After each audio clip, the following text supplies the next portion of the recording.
So we were doing an episode of Greenlit the other day. I think it was one with Maddie, which was what, Fred 3? Yeah, because she made me watch one of the fucking Fred movies again.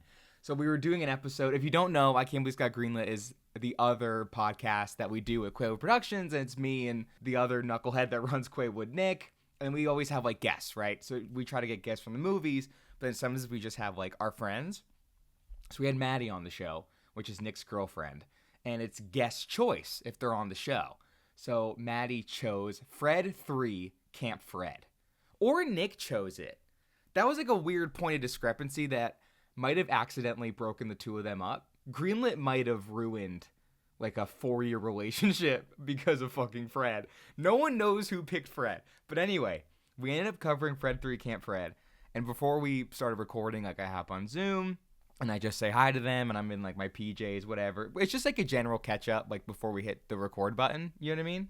And and I'm way too proud of it. So before every podcast, whether it's like direct and development, Greenlit, or like I'm a guest on a show, whatever, I always drink like half a Celsius. Now, I don't do caffeine. Like my whole life, I've never fucked with caffeine. I fucking hate the taste of coffee. But Maddie, her fault, she became a brand ambassador for Celsius. So she got me hooked on it, and now I love Celsius. But I can never drink a full can, because then I get like super antsy and like I can literally feel my heart beating out of my chest, and it's fucking terrifying. I always drink just like half a can before a podcast episode, just to like hype myself up, be like, all right, let's fucking go, like Greenlit, award-winning personality, I beat Nick, never let him forget it, like here we fucking go. And I was drinking Celsius out of I was so proud. I had just gotten the bottle from Cinemark for Spider-Man Brand New Day, okay? I worked really hard to get it. I had to call a bunch of different Cinemarks because Cinemark puts out all their merchandise like super, super early and at random times. Like it's never consistent. It's just when they get it in the mail, they just throw it on sale. So for like weeks, I was calling Cinemark, like, do you guys have your Spider-Man stuff? And then they're like, yeah, but like not all of it. So anyway, long story short, I eventually got like the web shooter popcorn bucket, which everyone thinks looks inappropriate, which I won't say why on this show. But then also I got the cup. It's like this big red 32-ounce cup by Golden Link, and it has like Spider-Man's face, and it's textured, and it's fucking beautiful. And I was so excited. Like, I love my stupid popcorn buckets and cups, and I was so excited to just whip that out on Zoom and see what they say. So we're sitting on Zoom. It's Nick and Maddie. We're about to record, and I'm like, hey, let me finish my Celsius. And I take out my stupid little Spider-Man cup, and I start drinking out of it, and Maddie starts laughing. Like, too hard. You know what I mean? Like, too hard, where I'm like, all right, hurt my feelings now. What are we doing? Why are you laughing so hard, okay? Take it fucking easy. You're going to bust a rib. So she's laughing. And even Nick is like, what? And I'm like, what? And she goes, your cup. And I'm like, yeah, it's my Spider-Man cup. And I tell him the whole story. I called Cinemarks for weeks, so you know the whole thing. Which makes her even laugh even more. And she knows my popcorn bucket collection, okay, that I'm very, very proud of and definitely not ashamed at all. And she goes, no, I love it. It looks like a kid's cup. And then I swear my whole world came crashing down because I'm like, oh yeah, these cups and popcorn buckets that I collect and call Cinemarks and take weeks doing, they are meant for children, aren't they? They definitely are. I collect kids' toys. I do that. And I just don't know why I'm single, man. It's so weird. Anyway, welcome back to Director and Development.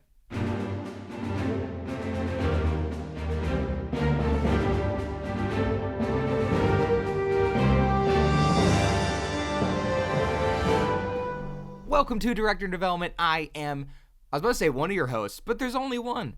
I'm your host, Matthew Pelton. I am a filmmaker and a wannabe Hollywood director.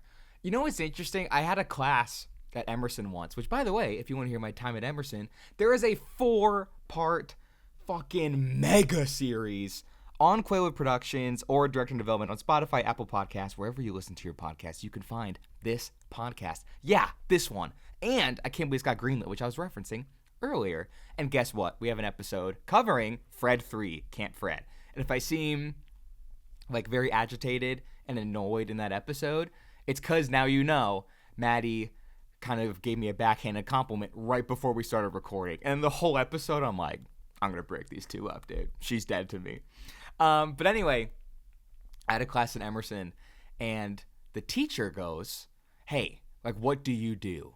Like, what do you want to do? Like, you know, like, pitch yourself. And I'm like, well, I made a couple of short films, but, like, I want to be a director. Hence the name of this podcast, Director and Development. Fucking brilliant. I know. So I'm like, hey, I want to be a director. And he goes, don't say that.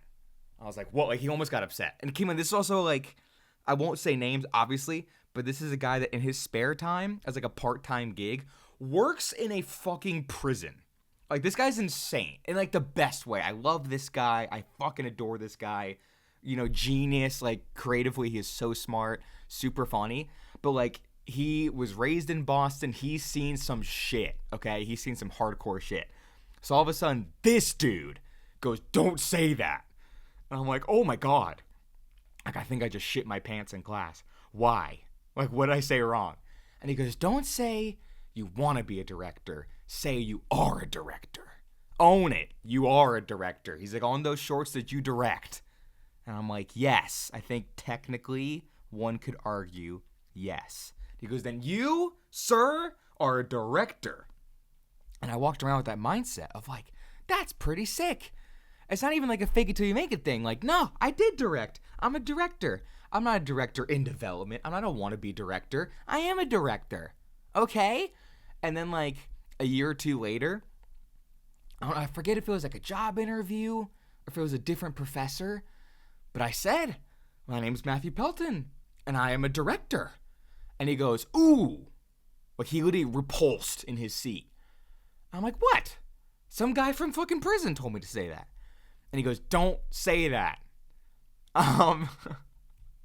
Like, same tone. Don't say that. I'm like, fuck. Why? Like, what'd I do?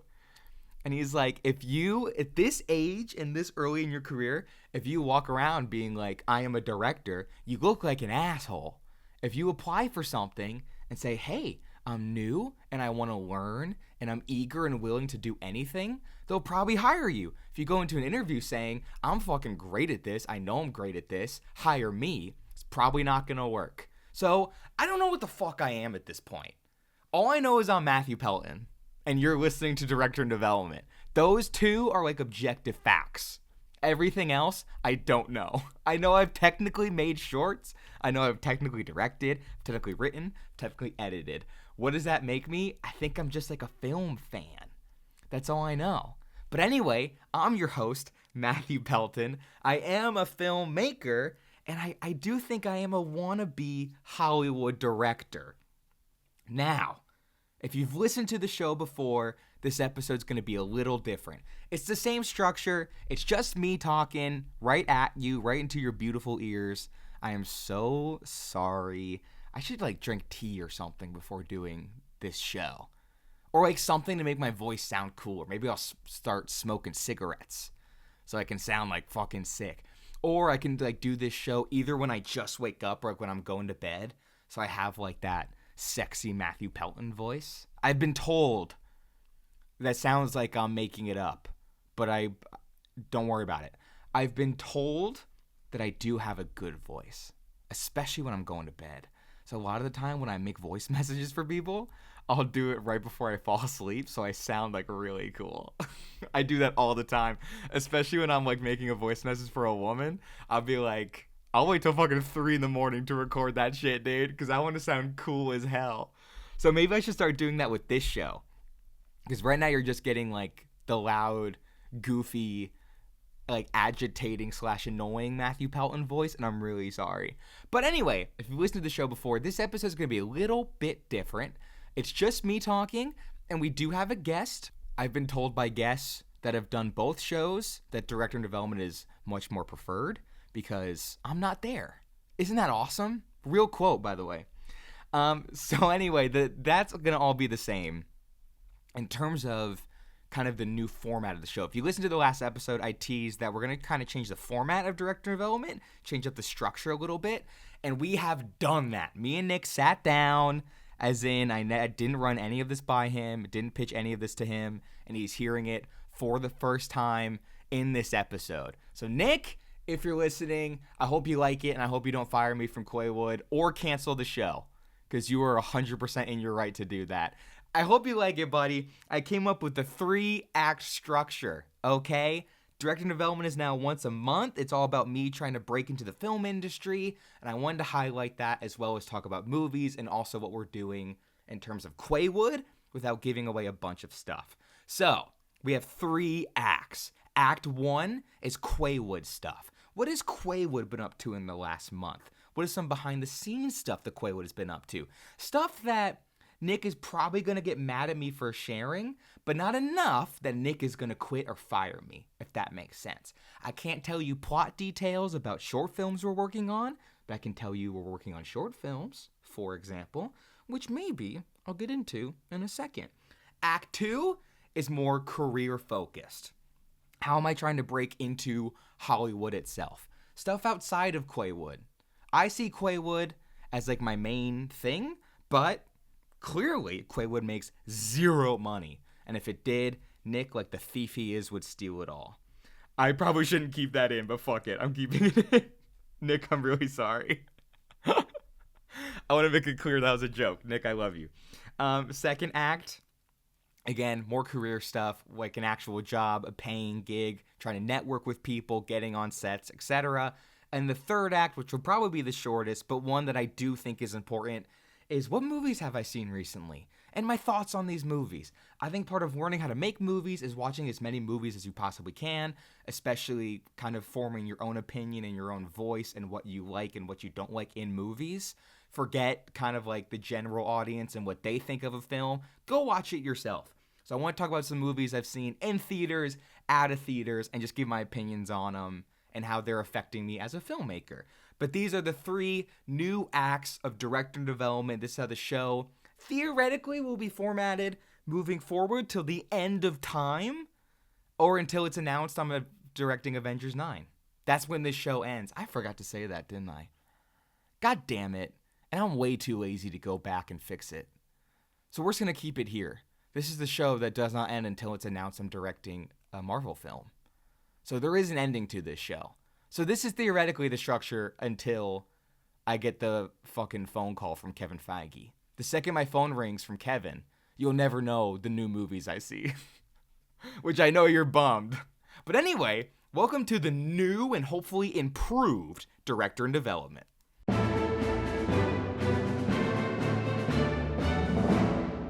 Hey everybody, my name's Joe Spirito. I'm a reality TV producer, and I'm really hyped to be on Director in Development today. I've been lucky enough to know the host of this show, Matthew Pelton, for a while now. I actually met him through my younger sister. They went to college together, so I first bumped into him right around their graduation. And ever since he moved out to LA, he's become one of my absolute day ones here. He's a fantastic friend, a core part of the crew out here, a worthy opponent for board game night. And it's just awesome to sit down virtually and talk shop with him. As for what I do, I work in post-production for reality TV. I'm what's called a story producer. So what that means is I work behind the scenes. I'm sifting through hours and hours of raw footage, building a story out of the absolute best material we have. So we're working side by side with editors, and they bring the technical expertise and essentially bring the whole episode to life with music, transitions, and effects, all that good stuff. Our job is also to make sure that every arc, every story that we're telling this season tracks not just within a single episode, but across the entire season of any given show. So when we go back and forth with the network and start addressing their notes, we're constantly making sure that any proposed change won't derail a storyline 3 episodes later, for example. It's sort of a delicate dance, but it's a really, really fun world to work in. And my path started here back in 2018. I got my first opportunity working on set with Real Housewives. And I was working with that crew for several years until I made the jump over to post. And I've been helping shape those same kinds of stories from the edit bay ever since. I would say that my love for filmmaking really started back in 8th grade. Each year, the school did a program based on the local Teen Book Award selections, and usually the assignment was just to adapt these books into stage plays.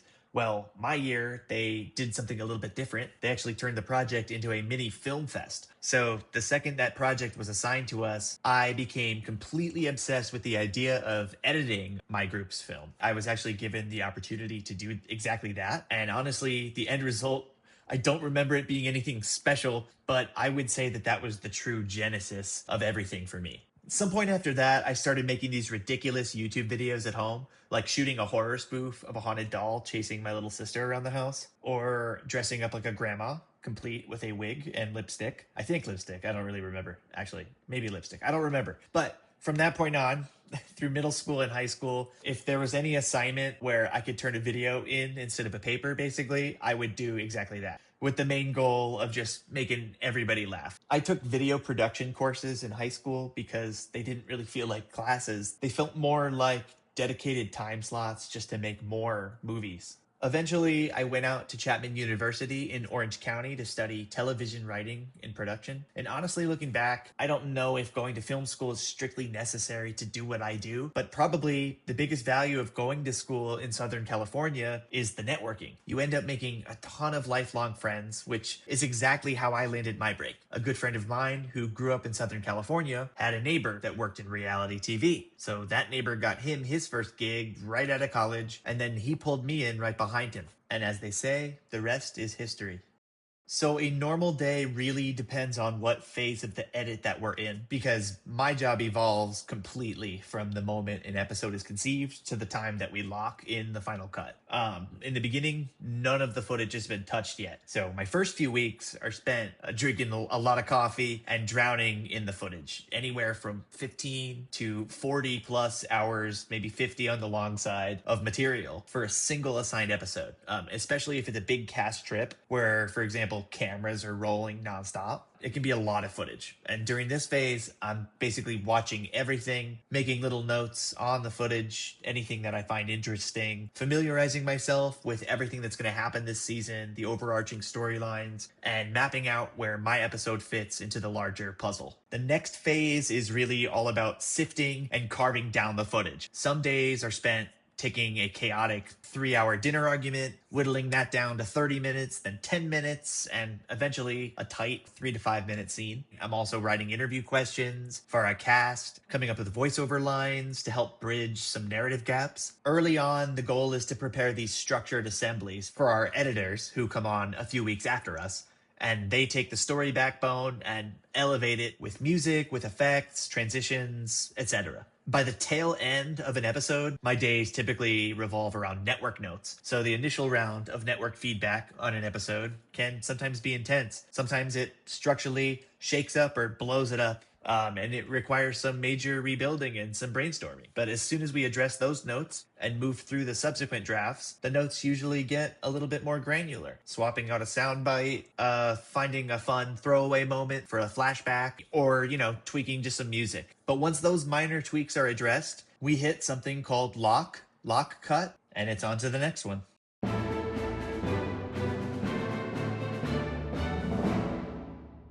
Sup? What has Quaywood Productions itself been up to in the month of July? Not me, not Matthew Pelton, your lovely and amazing host that collects kids' toys and kind of accused Nick of embezzling funds from Quaywood Productions. Sorry, Nick. Hey, just know, in like a couple years when you go to Variety.com, you're like, oh, I wonder what the film news is today. Big breaking news. Oh my God, Matthew Pelton suing Nick Warner over embezzling funds from their very successful company that just purchased Disney. Quaywood Productions. Oh my God, no way. Don't let it be a surprise, okay? I'm telling you now. Nick is up to no good. There's a company credit card, and it mysteriously disappeared. That's all I'm saying. Nick, please don't get upset and sue me for slander. None of that is true. I should emphasize none of that is true. Just legally, in case me and Nick ever have a falling out. I just want to make it very clear, I am joking. I am kidding. So besides perjuring myself and probably going to get arrested for slander in the future, what has Quaywood been up to in the month of July? For one, we put out this pretty big 1-year anniversary video for Quaywood. We got collective members in it, me and Nick. We tried to like recreate the Quaywood Productions announcement video where we were in different outfits and we were going to different locations. And we're like, all right, we'll make it like fun. Like it's me and Nick. It's not like you know what I mean? We're not the most serious people. We take our work seriously, but we don't take ourselves seriously. So we wanted that to be reflected in the announcement video. For the 1-year anniversary video, we wanted that to feel like an upgrade to the announcement video. So I got a green screen and like the locations got crazier and the effects got crazier. And we had like collective members at the way end talking very, very positively about Quaywood and how much everyone's excited for the future. And we teased a couple projects. So go check out that video. We spent way too much time on it. You wouldn't tell, but we spent a lot of fucking time on that 1-year anniversary video. And we're proud of it. We think it's fun and it's funny. So go watch that. Go celebrate 1 year of Quaywood with us because that was really fun just to put that out there. And we got a great reaction to it. A lot of people were super into it. So it was cool to celebrate Quaywood with everyone and talk about kind of what's coming up in the future. The only thing with that 1-year anniversary video that we did not say in the video is that video came out as I'm recording this. I think it's like 2 weeks old. I think it's exactly 2 weeks old today. It's 14 days old. So it came out like July something. I think if I did my math right, that episode came out July 12th, and we're like, hey, it's our 1-year anniversary. If you look back at when Quaywood was actually announced, that is simply not our 1-year anniversary. It's just not remotely. Quaywood launched on June 1st, 2025. Not July, not July 1st, not July 12th. That video was a month and a half late. Whoops. I don't remember what happened. We were planning on it coming out June 1st, like on the actual day of our 1-year anniversary, and the script was done. For some reason, both me and Nick just didn't have time to record, and we couldn't get collective members in it, so it kept getting pushed and pushed and pushed. And finally, it was July. I'm like, dude, it's not even our 1-year anniversary anymore. Like, we missed it. We fully missed it. So we finally fucking got our act together, recorded everything. I edited everything. It took a couple hours, but I did it like all in one sitting because the video was so goddamn late. And then we put it out, and no one said anything. Like, Quaywood is still small enough that we don't have like a massive following. We don't have like a fan that's like, hey, what the fuck? Your guys' anniversary is June 1st, 2025. But just so you know, that is our anniversary is June 1st. The video is, we never acknowledge it. That is not our 1-year anniversary at all. So cool video, super proud of it. But technically, if you're like a true diehard Quaywood guy, you would know that video is technically a month and a half late. And hey, we're sorry about that. That's kind of how me and Nick roll. We'll be late to stuff, and not like events. Like we will say, hey, we're gonna film a thing or we're gonna record a podcast episode, and it's coming out this day, and then that day will just come and go, and there's no release, and you're like, what the fuck happened? But we will eventually get it done. Everything we say we do. We do. It just takes a minute, okay? It just takes a minute. But anyway, happy birthday, Quaywood. Thank you for celebrating 1 year with us. That was super, super cool to put that together and just see the reception. Everyone that left comments was super kind. So yeah, go check out that video. We're very proud of it. Moving on. I can't, because Nick will get mad at me. If you watch the video, you heard Nick leave a voice message, and he got very upset with me. But also in July, we are working on an animated project. I can't say much more than that. I can reveal that it's very short. And I will say, we have Rachel, who's part of the Quaywood Collective, and she does amazing work. She's done all the artwork for Greenlit. She did the artwork for Director and Development. She also made the Quaywood logo itself, that beautiful tree with the key at the bottom. So Rachel, we love you. She is so good at what she does. I can officially say that for our very secret animated project, one, it's relatively short. It's probably going to only be like 3 or 4 minutes with credits, if that. And 2, all of the storyboards are officially done. Rachel has done every storyboard. She has sent them to me and Nick. And holy fuck, I can't tell you what's on the storyboards, but they are really, really good. Like, every time we ask Rachel to do stuff, I know she's good, obviously, but she always fucking blows me away. So just to give a little progress update on the animated project, storyboards are done, and then Nick is going to cut together a little animatic with some temporary audio. Again, won't say much more than that. And then we have a couple other people lined up for like sound and animation, and then that will all kind of slowly come together. That will probably take a minute, especially animation at our level. That will probably take months. So I have a feeling there's going to be a lot of future director and development episodes where I'm like, hey, the animated project is still in the hands of the animators. We've seen very little, but what we've seen is very cool. That's the goal, but it will probably take a while. But just know, storyboards are almost done. Animatic is coming soon, and we have a couple people lined up that we will hopefully announce soon. I'm hoping we can also get them like on the show, especially once the project's announced. We can get people that worked on it to talk about working on this project.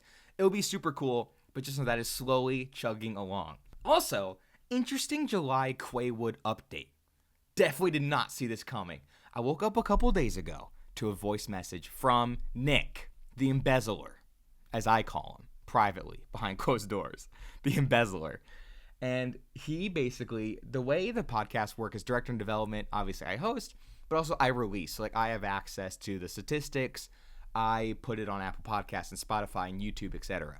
For Greenlit, that's all through Nick's account. It's through like his Apple ID. It's through his Spotify account. If anyone wants to hack in, let me know. And I will give you Nick's personal email address and password, and maybe even phone number and address while I'm at it. Because fuck him. But he's always uploaded Greenlit, and it's very hard to get me access to his stuff. So I can't see the Greenlit statistics. Every like couple months, he would just shoot me a text like, hey, this episode did really well. This episode did very well. You know, relatively to our numbers, obviously.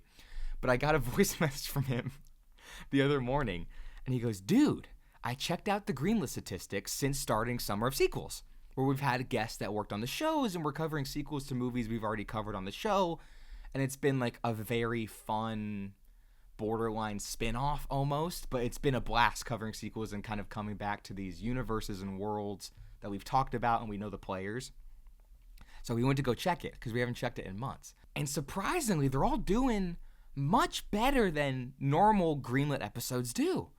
And we're like, fuck yeah, that's great. And I won't say the number publicly for obvious reasons, but they're much higher than we're accustomed to. And we're like, that's great. And then Nick kept checking. And all of a sudden, all of our Greenlit episodes were doing better. Like, they all got this massive bump.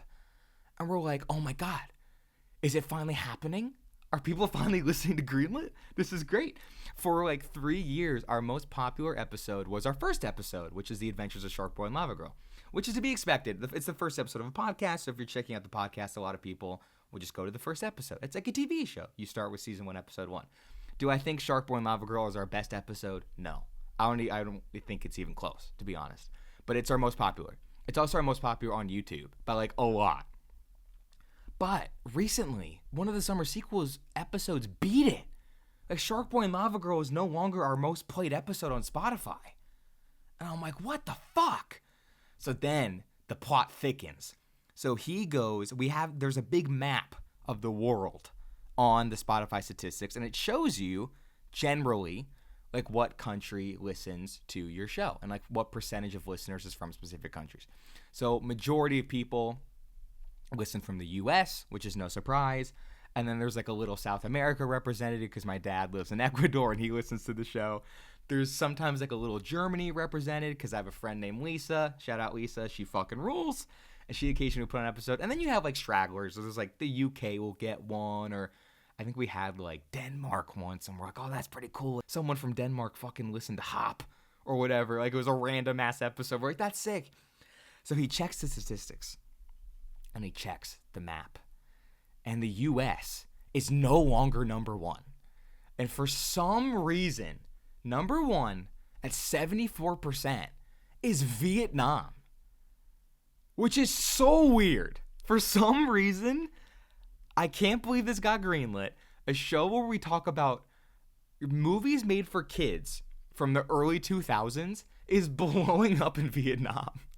So there's two things going on, right? And I don't think we'll ever fully know. It's either Matthew Pelton and Nick Warner are huge podcast stars in Vietnam, and we just don't know it. We just discovered this. If you go to Vietnam and say greenlit, dude, we're fucking huge, okay? They got billboards of us over there. It's either that or there's some sort of Spotify scam going on. Because it's so random. It's so random. There's just no way. There's no way. How about this? If you're listening to this and you're from Vietnam, let us know if we're huge Vietnam stars. Because that would be fucking sick. I'll move to Vietnam. I'd get the fuck out of LA. Let's do it. So anyway, that's also happened in July. We became huge stars in Vietnam for some reason. No idea what's going on. I'm determined to get to the bottom of it. I'm convinced there's some sort of, like, podcasting scam where if you run random ass podcasts for some reason, but no one knows what the hell is going on with the greenlit statistics. So hopefully in August I have more to update you on that one. The only other thing that Quaywood has been up to in July that I can talk about is in our 1-year anniversary video, we said, hey, we just made a horror film, which we did, which is out on our Quaywood Productions YouTube channel called What If I'm Already Dead. We're working on a documentary, which is almost finished for the record. There's just like a few little like technical things that I have to go back in and fix. But that is also on its way out, and we're super excited about that. Don't have a title for it yet. I just realized that. So hopefully I'll come up with the title, and I'll reveal it on the next Director in Development. It'll be like an exclusive. How about that? But that is coming very soon. That will be the next short film we put out. And we did tease that we were working on more of our traditional linear narrative projects. And I can officially say that the next script for our short narrative project, along the same lines of Psychedelic Toad, Your Mama's Pie, like really the follow-up that would go in that kind of same category, is complete. It's gone through a couple drafts. A couple people have seen it, and the people that have seen it very, very much like it. And I'm very excited. It is written by me and Nicole Spirito. The story is by me. I wrote the first draft. This is always how our process works. I write the first draft, and then I go to Nicole, and I'm like, let's take this literally line by line and just fix this up and make this the best version it can be. And then we did that, and we shipped it off to Nick. We shipped it off to my dad. And a bunch of different people got their eyes on it and gave us feedback and stuff. But just know, we are technically in pre-production on a new dramatic narrative short. The goal is to film it this year. My original goal was to put it out this year. I don't think that's going to happen because the script took this long to finish. But just know, we are shooting something new. So anyway, that has been all of the Quaywood July updates. To recap what we have done in a month, we put out the 1-year anniversary video, which technically was not our 1-year anniversary, but it's fine. Our animated project, all the storyboards are done, and we were working on an animatic and getting other kind of production and post-production people lined up. So we're super pumped about that. Greenlit fucking exploded in Vietnam for some reason. And we do have a script that is complete, and we are moving into pre-production on that as well. And there's a documentary coming out, but we don't have a title. Anyway, we've been busy. Okay, this is a fun one. The biggest misconception that people have about reality TV is that across the board, it's fake. In reality, on every show I've ever worked on, we bend over backwards to honor and accommodate what actually happens on camera. Now, do we use edit bay tricks? Absolutely. So we'll cheat a reaction shot, or we'll build what we call a Frankenbite, where we stitch words together from an interview to fix bad grammar or streamline a sentence. So if you're ever watching a show and you hear that, if a soundbite sounds a tiny bit robotic or just unnatural to you, you're probably hearing what's called a Frankenbite. But on any show I've worked on, we have strict rules. We never put words in anyone's mouth. We'll never edit someone to express a thought or feeling that they didn't actually have. You know, people love to talk about somebody getting a bad edit, but at the end of the day, we're not inventing things out of thin air. If it's on camera, it's on camera.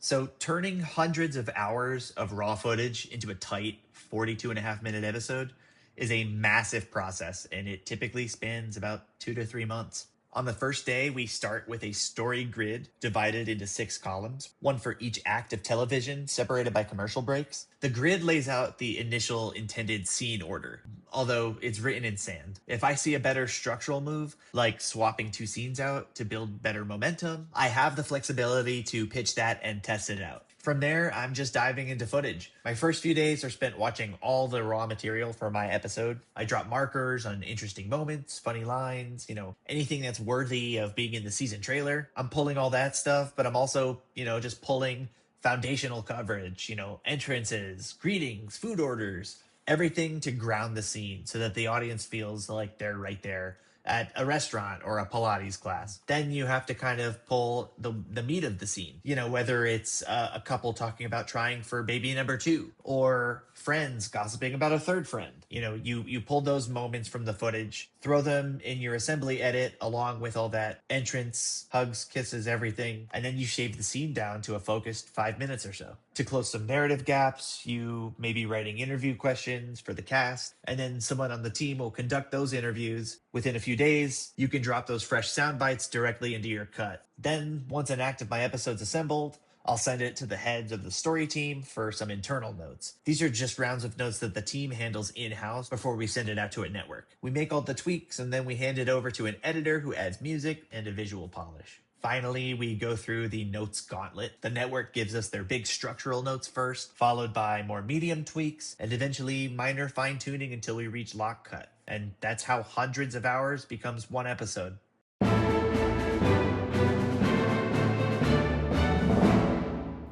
So moving right along into what have I done in the month of July in terms of career? What could I put on the resume of Matthew Pelton? You know what I mean? Which, by the way, you can actually see my resume on my LinkedIn. Go check it out. That hasn't been updated in a minute. I don't even know if Quaywood's represented on it. I gotta do that. Especially because we're huge in Vietnam. I gotta put that. I'm a Vietnamese star.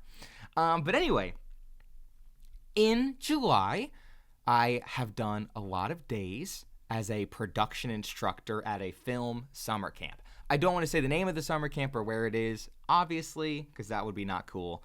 But I've done a couple days where I'm instructing kids on their production. So they go to this camp and they're assigned a couple short films they have to make. And legally an adult has to be present. But 2, they want an adult that has experience in film, a lot more experience than the kids making them. So if they have questions or they need guidance or support or anything like that, they have someone on their set. So basically that is me. And that's been really fun. So the first time I did it, it was with kids who had never done a film before. They'd never touched a camera. They just watch movies and like movies, or their parents just signed them up for this program to ship them out of the house for the summer. It was honestly, it was more, there's more of those than you would think. But that was super cool because for the first time in my life, people looked at me as if I knew what the fuck I was doing. I live in LA and I'm just trying to become a production assistant on as many sets as I can. And I'm trying to convince people I know what I'm doing or to take a chance on me and to teach me. So for the first time ever to teach someone else and they look to me for information that I have that they don't was wild. It was really weird. And I was like, oh my God, I'm old. I'm fucking old. These guys are 15, 16. And they're like, hey, what does ISO mean? And I'm like, oh shit, I learned this in college. You're a fucking freshman, dude. You're not even going to be in college for 4 years. I'm done. I did it. I graduated 2 years ago. That freaked me out. So it was cool, but it made me feel really, really old. Now in July, it worked a little different because we had the advanced group. So the first group was kids that had never been on set, a little younger. The advanced group is a little older. They're probably 17, 18, either going into senior year of high school or just finished senior year of high school. And they have done some sort of film stuff. They've been on a set. They've made their own little videos, whatever it is. They have some sort of experience. So a lot of the time on set with these kids, and they look at me the fuck are you doing here? They don't need me at all. I am only there because legally there needs to be someone above the age of 18. Like there needs to be an adult present for equipment and stuff like that, just for like safety reasons as well. But besides that, there's no need for me to be there. Like I was partnered with some guy, and he was much older than I am, and he'd been working at this camp for a couple years. And me and him were just sitting there, I think just like on our phones. We weren't doing anything. We were just like chatting, just texting people, just bored, so bored. And the group was just filming, and they didn't turn to us once. So I turned to the guy, I'm like, dude, why are we here? And he starts laughing. He goes, every year this happens. Every year the advanced group comes in and they need very little guidance. Obviously, there's still stuff, right? They will very rarely come to us and be like, hey, can you help me with something? But if you notice something, you should say it. Like for some reason, one of the groups, the guy directing it, because they take turns directing their own individual like projects, but they stay in the same like creative crew. They just switch roles. So the guy directing that day, he would never cut. Like if he had a note during a take, he would just say like pause, and everyone would keep rolling, and then he would give the note and we'd take the take from the top. But he did it like 6 times in a row, and he just kept rolling the whole time. So technically it was all one take, but there was like 6 different attempts in the take, which I tried to tell him so many times. I'm like, dude, that is such a bad idea. This is such a bad idea. Because one, it's just nice to get in the habit of cutting and doing a different take, because your fucking MP4 file is going to be massive. Like if you're shooting in 4K, or if you're shooting on actual film, you cannot do that. You can't have notes. Like you have to cut, stop the equipment, give the notes, and then do take 2, take 3, take 4. Like you can do it for this because you're shooting in like 1080 on like a shitty Sony camera, but you should not get in the habit of doing that. And 2, God forbid, if something happens to that MP4 file and that file gets corrupted, you just lost that entire shot. Like, because you put it all in one take and you didn't cut or stop the camera at any point, you just lost like a good chunk of your movie. So it's so risky. So I pulled him aside multiple times. I'm like, dude, if like when people are done performing, say cut and then give your notes and then do another take. Like, don't be afraid to do other takes. Don't be afraid to cut. And he was like, yeah, whatever, fucking loser. And he just kept doing it. So I'm like, all right, fair enough, man. Like, it's the advanced group. Like, some of them are very confident, and some of them deserve to be confident. And you can tell there's a lot of kids where I'm like, wow, like, you are very professional for your age, and you clearly have a grasp of how this works. And then there are, there are some kids who are also confident, and maybe they shouldn't be. But the advanced group has been very interesting because there's just very little for me to do besides act in the projects, because they just need as many actors as they can.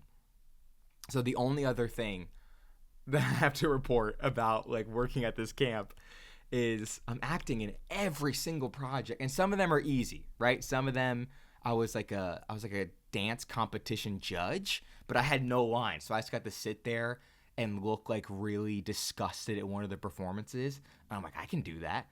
That's how I look at Nick almost every time I fucking see him. So I just channeled that energy and I fucking delivered. Stand-up performance, 0 notes, okay? Fucking amazing. But then the other one, I show up and I meet my group. We go get the equipment, and he goes like, oh, you're acting in it. And I didn't even know that. I'm like, oh, great. Can I see a script? He's like, yeah, we only have one. So the other actor has it right now because he didn't get it either. I'm like, this is awesome. This is an amazing start. So then I get the script.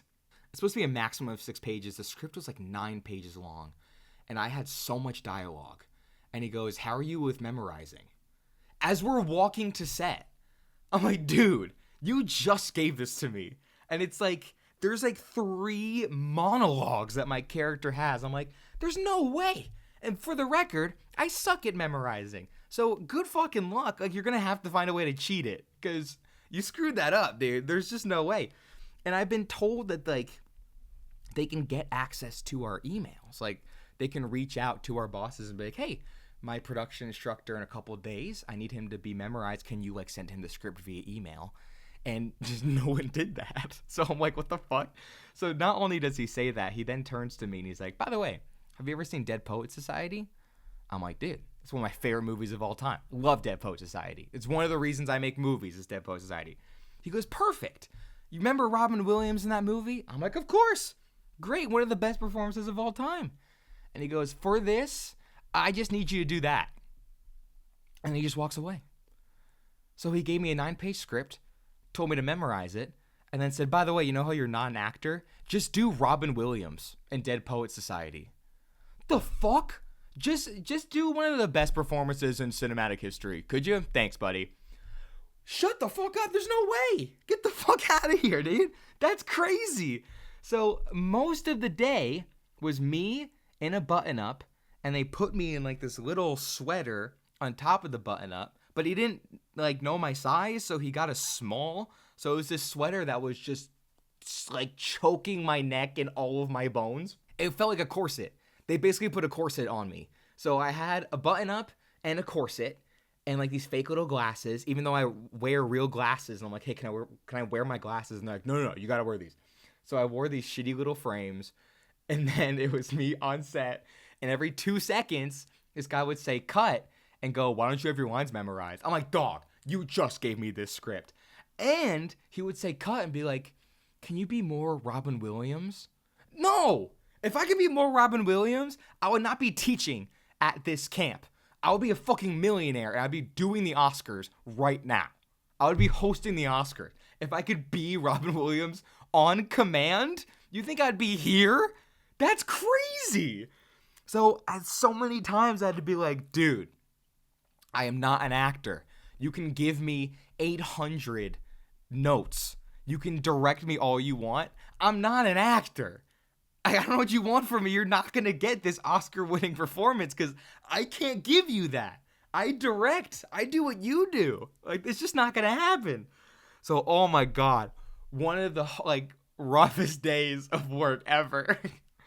Of just, like, having to, not, like, fight, but having to convince this 17-year-old kid that, hey, no matter how much you push me, I can't give you a Robin Williams performance from a script I just read an hour ago.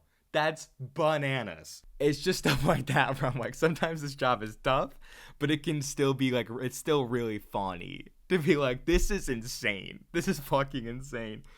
The only other thing with this job was, well, 2 things. One, I just want you at home to have this mental image where every time we get a lunch break, because it's on a college campus, so you can go to the cafeteria and get food for free as like an employee, which is awesome.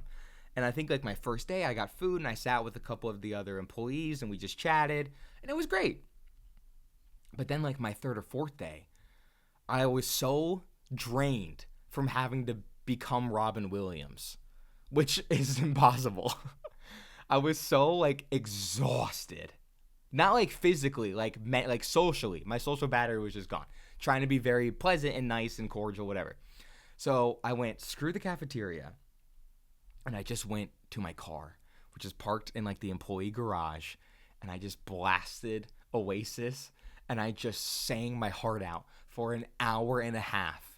I was just screaming like Supersonic and Live Forever. I think some solo Noel got in there. And now it's like tradition.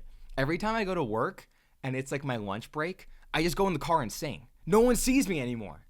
All the other employees that I was like becoming friends with, I now no longer get FaceTime with them because I'm like, no, I'm going to go sing, Liam. Bye. And I just fuck off to my car. And it is so nice. It is so nice. I just need you to know that I'm getting paid to sing Oasis at work. Fucking genius, dude. I basically hacked the system. It's fucking brilliant. I really hope my boss isn't listening to this, though. Also, speaking of my boss, there's a guy. He's not like my direct boss, but he's higher up, and he's in charge of the equipment. So I can't say his name for obvious reasons. And he's one of those dudes that the first time I met him, I'm like, he is awesome. He rocks, but he is like super hard to become friends with. Like he has a wall up, and like you have to put in a lot of time to like for him to be friendly with you. And I don't see him enough to get to that point, but man, I would love to do it because he is awesome. So there was one day, basically for like lunch break, you have to drop off the equipment with this guy just so he has a log of everything. And then after lunch, you pick it up and you continue recording. So we go to drop off the equipment, and he's sitting there with two of like the people that work for him around my age as well. And they're playing Splendor, the card game. And I'm like, that's awesome. Because they're not on their break. They're just playing Splendor. I'm like, that is so sick. How do I work with you guys? Get me out of this. So they're sitting there playing. I almost said we're all sitting there. I'm living vicariously through them. They're sitting there playing. And I walk in. And like my group is putting away the equipment, whatever. They're doing their thing. So I'm like, oh, you guys playing Splendor? And the two girls that work with him are like, yeah. Like, you ever played? I'm like, oh, yeah. Like, I'm terrible at it, but I play it like all the time. I'm like, how many rounds have you played? They're like, oh, we're on like our 5th round. And the whole time, I want you to know that the older man, we'll call him Josh. Josh is sitting there. He doesn't look up. He doesn't look up when we walk in. He doesn't look up when I start talking to them. He is locked into Splendor. And he's kind of an intimidating guy. A lot of the kids are like, yeah, we're a little afraid of him. And I'm like, I am too, to be honest. So I'm like, how many rounds have you played? And she goes, oh, we've done like 5 or 6. And I laugh. I'm like, all right, be honest. Who won them? And fucking without flinching, Josh looks up and looks directly at me. The first time in 2 months that I've known this man that he's actually made eye contact with me. He looks through my fucking soul. And he goes, I've won all of them. And then he just puts his head back. Like that didn't just happen. And for the rest of my time there, he never acknowledges me again. I'm like, what the fuck was that? That was awesome. That was the most badass thing I think I've ever seen. By the way, he also doesn't sound like Dracula, but that's my impression of him because I think it's more fun. But moral of the story is in July, I've been working at this film camp, and it's been quite an interesting experience because you get a wide range of people, whether it's like coworkers or whether it's students. But man, I do have some funny ass students who give me the weirdest shit. And I have this equipment guy that I love dearly. And I guarantee you, if you went up to him today and said, hey, how do you feel about Matthew Pelton? He wouldn't know who the fuck I am. So I'll be honest, I'm not somebody who watches a ton of reality TV in my free time. So I don't really look at the genre in terms of there being a single holy grail from my perspective.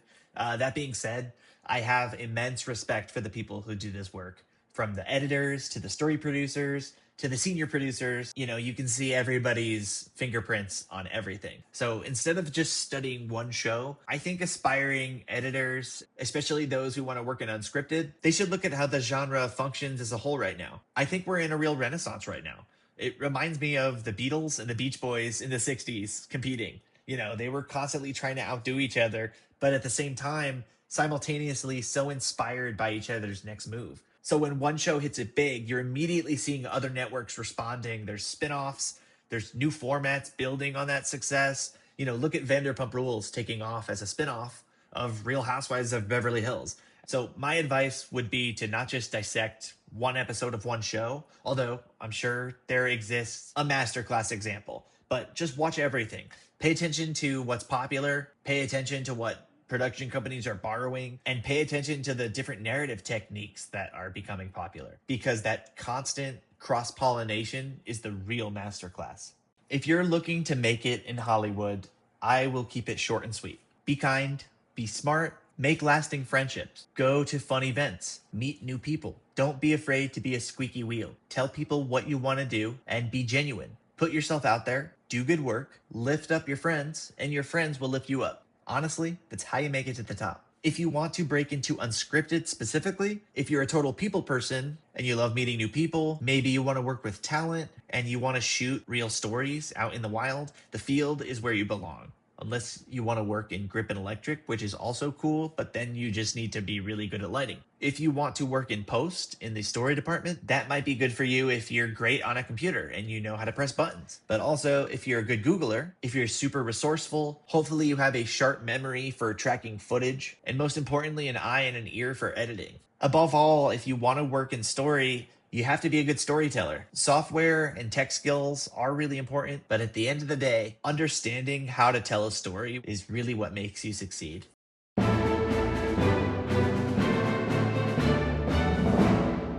All right, So let's get into what I'm going to assume is my new favorite section of this show. Because it's my first time doing it, so we'll see if I end up liking it.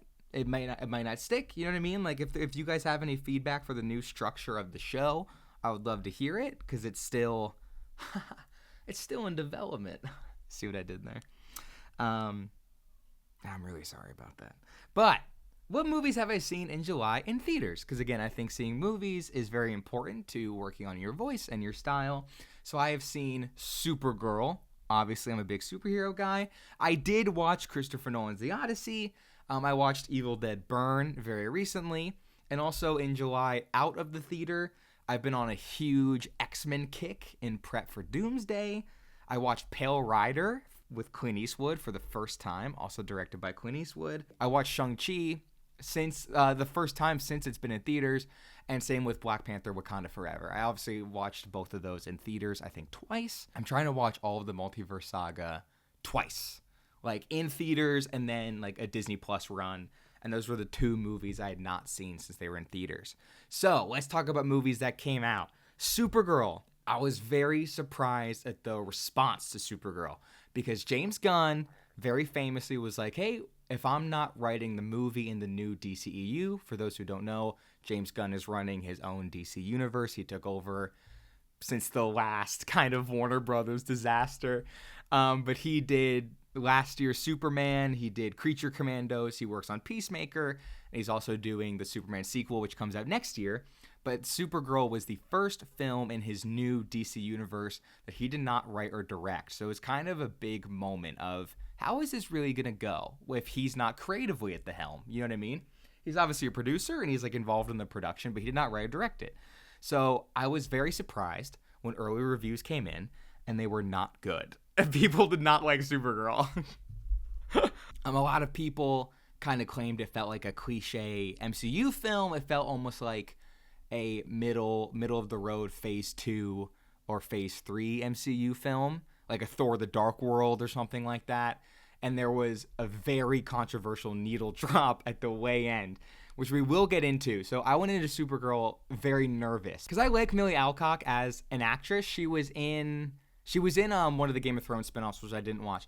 But the reason I like her is she was in a Noel Gallagher music video for the song Easy Now. And it was really cool to see her, and she did a good job. So when I heard she was cast as Supergirl, I was fucking pumped.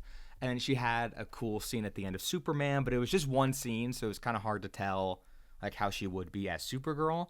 So getting into the actual Supergirl movie, I thought casting was great across the board. I think Millie does a fantastic job as Supergirl.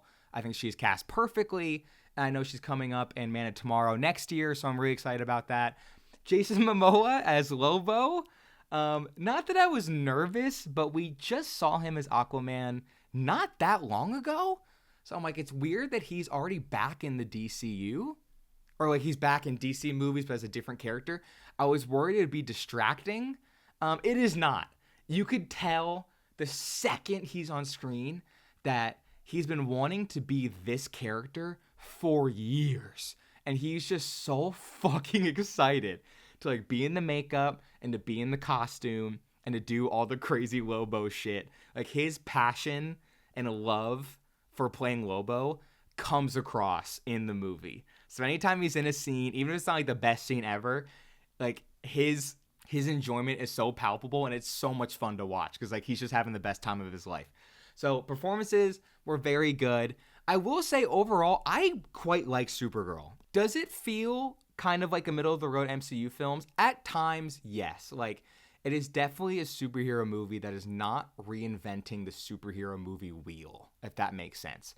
If you are an MCU guy, if you're just a superhero fan in general, you have definitely seen a movie like this that feels like this and plays like this. Like again, it feels like a Captain Marvel or even like a Thor the Dark World. It's nothing new, where I think Superman had a very distinct feel to it, especially the way it was shot. There's a lot of like using a wide lens but getting like really close, and you obviously have that like James Gunn feel to it, where this one is kind of missing that to some degree.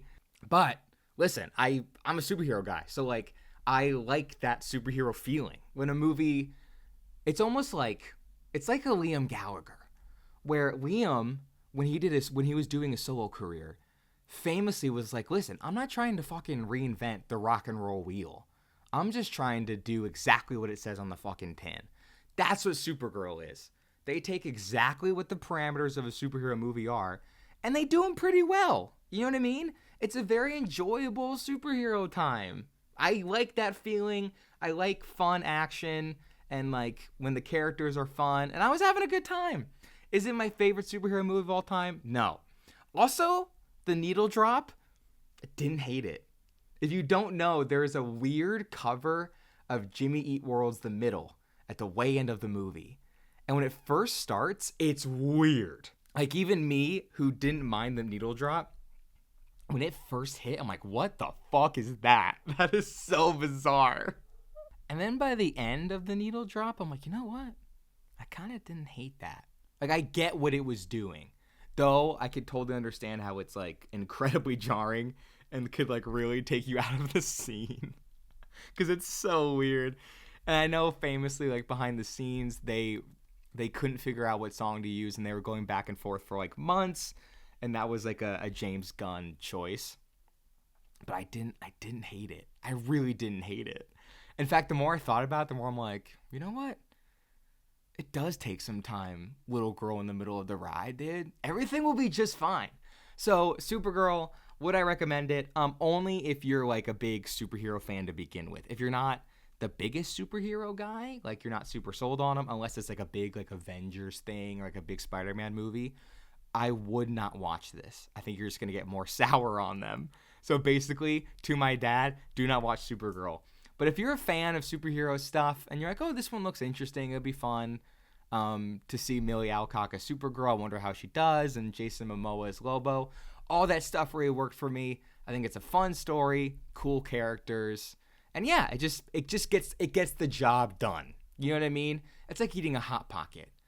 If you want a pepperoni pizza, would you still be happy if you had a pepperoni Hot Pocket? I would. I like pepperoni Hot Pockets. Why not? That's exactly what this movie is. Moving on, I also saw Christopher Nolan's The Odyssey. To be honest, I don't have a ton to say about this that hasn't been said already. I saw it in IMAX in Los Angeles.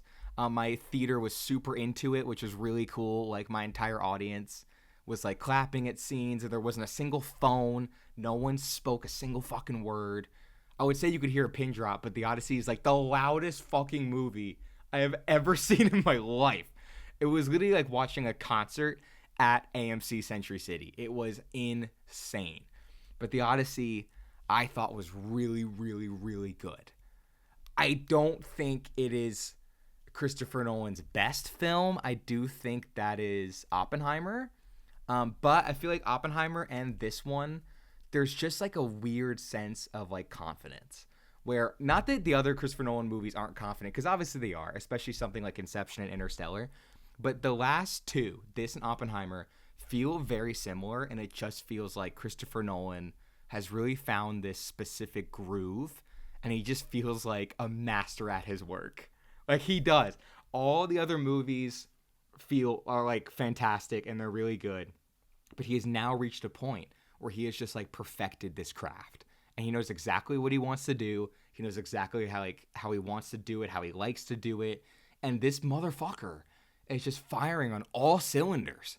And it showed in Oppenheimer. Oppenheimer, I think, definitely has a confidence to it, and it just feels like peak Nolan. But then so does this. And I'm kind of hoping this is just his movies now. They just feel like, oh, this is the highest you can go in terms of directing. Like, he has perfected this art form. And as long as he's doing it, like, I am sold. I am there. I don't care what the fuck he's doing. He could be doing like a fucking Simpsons movie. He could be doing Avengers. That would be fucking amazing. No matter what he's doing, I am there. Especially at this point, because he has just become a fucking master at directing. And it is so apparent in The Odyssey. So if you have an IMAX screen somewhat near you, dude, go see The Odyssey in IMAX in theaters. It is so cool, especially if you get lucky and you have a good audience. It was such an amazing experience. I haven't had a theater experience like that probably since Spider-Man No Way Home, where like the audience was so into it and you could feel it in the air. It was so good. It was so good. What the fuck?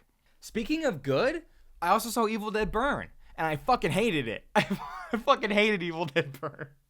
I thought the acting was fucking terrible. I thought the setting was so dumb. It's like a rundown haunted house, but it's like obnoxiously rundown that you'd only see in a movie. I'm like, wait a minute. The first Evil Dead was just like in a cabin. And to be fair, Evil Dead Rise is in like this rundown city apartment, but they make it make sense story-wise because like the family that lives in the apartment is just like very poor. So like it makes sense that their apartment looks like shit. But this is like a super nice house, but it's just like cliche horror movie house. Like it feels so stupid. So it immediately ripped me out of it. I don't care for any of the characters, anybody in this family. I don't give a shit about them. They did a terrible job of getting me to like them. Compared to Evil Dead Rise, Evil Dead Rise is significantly better. And I really like the Evil Dead franchise. I love the Sam Raimi Evil Dead movies. I really like Evil Dead Rise a lot. I think they did a good job with it.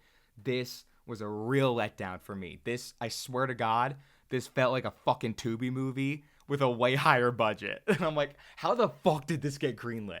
That is crazy. Like, if we watch this fits the title of I Can't Believe It's Got Greenlit more than anything we've ever even covered on that show. And it's getting a Universal HHN house, and I'm pissed. Because I love HHN, and I'm so going to walk through that house. And it's just going to remind me of this terrible movie. To be fair, I also went into Evil Dead Burn in like a really bad mood. Because I had planned to stay inside all night. I was going to get like a pizza and just like watch movies or something. But then we lost power. And in my apartment complex, when we lose power, it takes hours for the power to come back on. So I was like, man, I guess I'll go see a fucking movie. But like, I didn't really want to go to AMC, but like, fine. So I went under the notion of like, I don't really want to be here. And then I watched Evil Dead Burn. I'm like, this is fucking garbage, dude. I also hate the way it's shot. Almost every fucking frame in that movie is a close-up. And I don't know why. They refuse to zoom the camera out. So most of the locations, it was hard to get a grasp of what the location was actually like because it was all shot in close-ups. All the characters were close-up. Objects were close-ups. They had about like 80 like weird Guy Ritchie cuts in there. I'm like, what are we doing? So like, I watched the full movie. I cannot tell you like what the fuck that living room even looks like because I only saw it in close-ups. There was no establishing shot. There was no like master shot. There was no medium or wide so I can get a sense of the room. Nothing. I don't know what that space is like besides there's like obnoxious, stupid horror movie mold on it. I hated Evil Dead Burn so much. I did. I only saw a few amount of movies in the theater this month. It's been really busy, as you can tell. Like I've been busy at camp. And me and Nick got some really cool stuff cooking up, as well as just like doing Greenlit every week and trying to get guests who worked on the movies. But I did. I saw the Odyssey, which I would highly, highly recommend. I think it's a very, very smart and clearly very well done movie. Supergirl, I'd recommend only if you're a superhero guy. That is the only way I would see Supergirl. If you're not into big superhero actions, do not go watch that. And clearly, I would not recommend Evil Dead Burn. I did not enjoy Evil Dead Burn at all. I will also say, moving forward, again, this is kind of the first time we're doing this structure on the show, so this episode's a massive experiment. I learned doing this specific section. I like this section, but when I get done with a movie, I want to start taking like notes on specific thoughts because Supergirl, The Odyssey, and Evil Dead Burn, at time of recording, I watched some of them like weeks ago, some of them days ago. So I'm kind of recounting my thoughts. So if they seem a little all over the place and rambly, that's why. I think moving forward, I like the idea of talking about movies that I watch in theaters and kind of my thoughts. So you guys also get a sense of what I like and what I like to create and what I like to watch and all that fun stuff. But I'll try to make it more concise and give like specific points, which I'm really excited about. But let me know what you thought. If you have seen The Odyssey, Evil Dead Burn, or Supergirl, let me know your thoughts. I'd love to talk about them, especially Evil Dead Burn. Because if you try to defend that movie, dude, bring it the fuck on, okay? I will destroy you. Unless you're in Vietnam. If you liked Evil Dead Burn and you live in Vietnam, dude, that's like my favorite movie ever. Shout out Vietnam, dude. Shout out Evil Dead Burn. That movie rocks.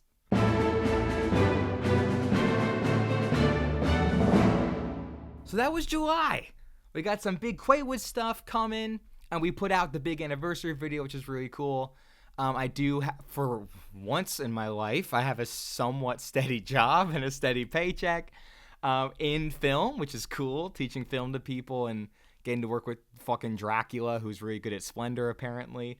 And didn't go to AMC a ton this month. I definitely want to try to get my ass to the theater more in August, but that was July. We did a lot, but we have a lot of stuff coming. So thank you for listening to Director in Development and listening to me ramble on. Thank you to the guest for taking the time to answer my stupid questions and being a part of this show. I look forward to catching up with you at the end of August to keep you updated on everything I am doing, as I am currently in development and trying to break into Hollywood. Or I already am. Am I a director? Am I a wannabe director? I still don't really know the best response, but just know I'm working on it and I'm excited to keep you in the loop. So I'll see you in August. If you want to listen to more of me for some ungodly reason, 1, there are more episodes of Director in Development, but 2, as referenced earlier in the show, I do have another podcast called I Can't Believe This Got Greenlit that I co-host with the wonderful thief himself, Nick Warner.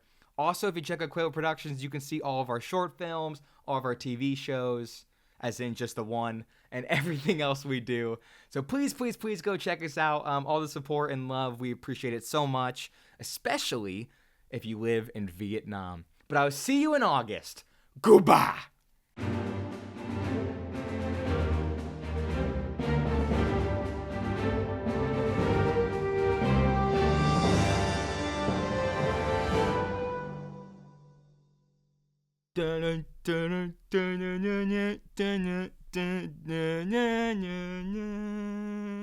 This has been a Quaywood audio production.